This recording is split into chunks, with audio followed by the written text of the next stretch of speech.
नवाज शरीफ के तमाम cases open and shut हैं। इनके तमाम केसेस पर तैयारी रखी जाए। चेयरमैन तहरीक इंसाफ इमरान खान की बनी गाला में कानूनी माहिरीन से मुलाकात में बातचीत।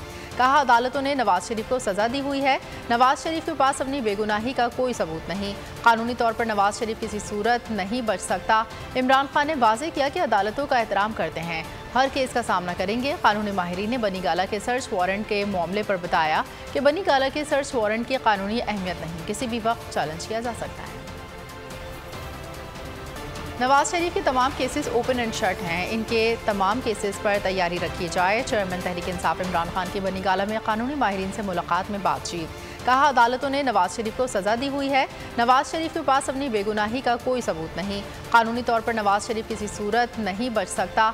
इमरान खान ने वाज़ेह किया कि अदालतों का एहतराम करते हैं, हर केस का सामना करेंगे। कानूनी माहिरीन ने बनी गाला के सर्च वारंट के मामले पर बताया कि बनी गाला के सर्च वारंट की कानूनी अहमियत नहीं, किसी भी वक्त चैलेंज किया जा सकता है।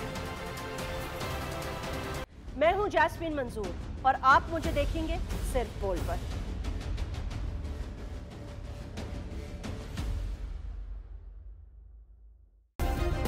सब्सक्राइब करें और बेल दबाएं ताकि कोई खबर रह न जाए।